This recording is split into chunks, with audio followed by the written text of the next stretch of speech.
Chris Mannix set to join us. Mannix, a senior writer for Sports Illustrated, and he was there covering the Eastern Conference Eastern Conference semis as the Boston Celtics pick up the win over the Milwaukee Bucks. Mannix joins us on the program. Felt like that this was a hall pass year for Giannis. You win the title, you're MVP. You don't have Chris Middleton, but you get the feeling Milwaukee's going to be back in this position next year, don't you? Yeah, I agree. When a team goes out, you start to do these postmortems on them. And in those moments, you're often looking at worst case scenarios where it's like, all right, well, they lost in the second round.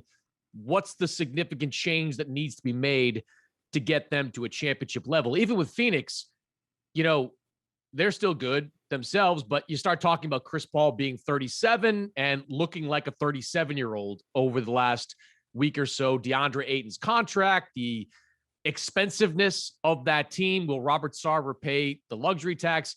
With Milwaukee, it really is just kind of get Chris Middleton back in the mix and make a few changes around the periphery. Now, I think the Dante DiVincenzo trade really hurt that team in this series. They could have used DiVincenzo. I understand why they made the deal a few months ago.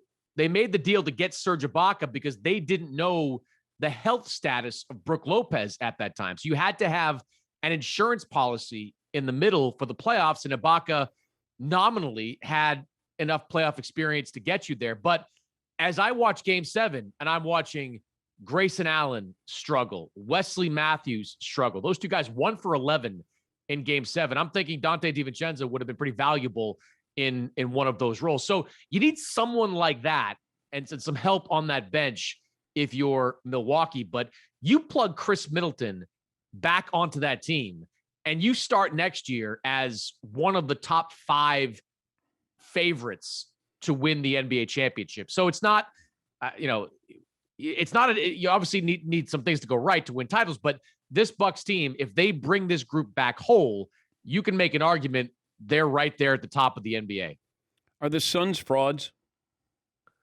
No, I mean, you start to get some during this series, the way they were mocking Luka at times. I mean, I don't know why you want to poke that bear in the way they did. It kind of reminded me of how condescending the Miami Heat were in 2011 towards Dirk Nowitzki. You remember that with the fake cough and all the stuff? There was a level of arrogance to that Miami team in the NBA Finals that caught up to them. I mean, the Mavericks were not as superstar laden as Miami was at that time, but they were the better team, and they came out and showed it. And early in the series, there were some pot shots taken at Luka. A little bit later in the series, you're talking about the Luka special and how he's flopping and falling down, things like that.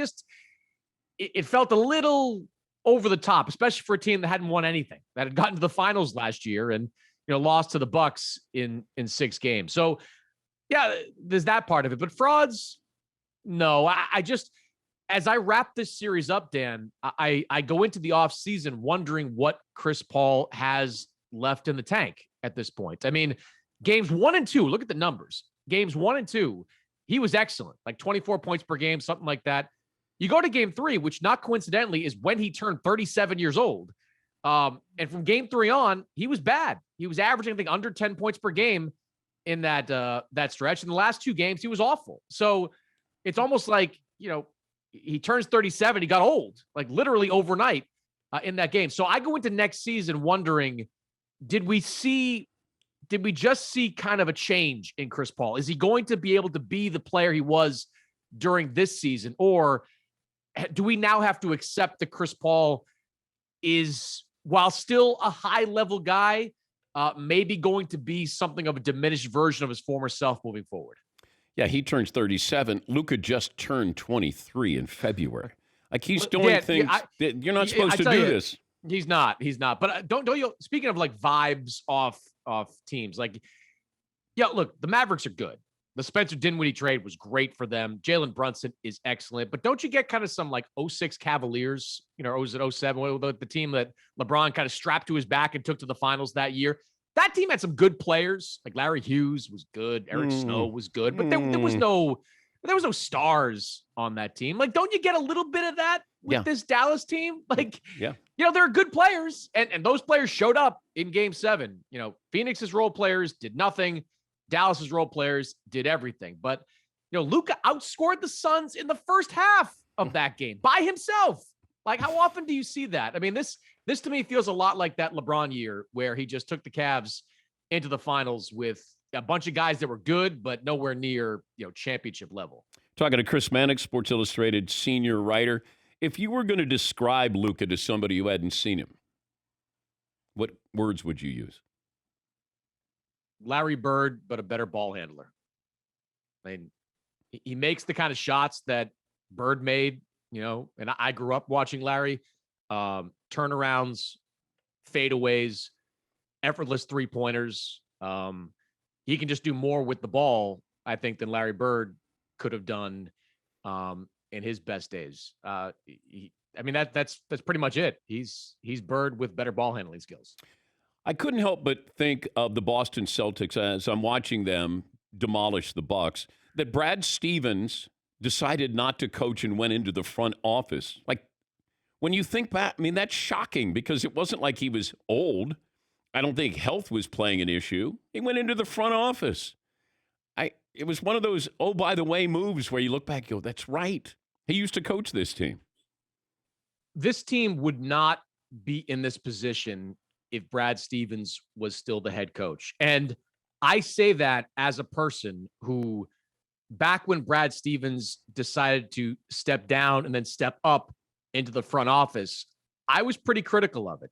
I didn't think that Brad Stevens was the right fit for a front office role. I thought in a way he was taking the easy way out. He had been worn down over the previous couple of years, whether it was the Kyrie season, which took a lot out of him, or the bubble season, which took a lot out of everybody. I thought at the time, he was looking for something of a cushier gig in that front office. But Brad Stevens recognized at that moment, the Celtics recognized at that moment, as good a coach as Brad Stevens is, and he still is an excellent coach, he had run his course with that group.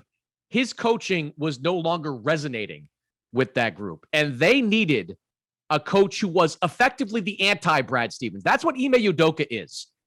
He, as smart as both of these men are, his coaching style could not be more different than Brad Stevens. From a philosophical standpoint, where he came in and brought this switching defense to this team that they hadn't played in years past, which helped propel them to the top of the NBA in defensive rating. To, more importantly, a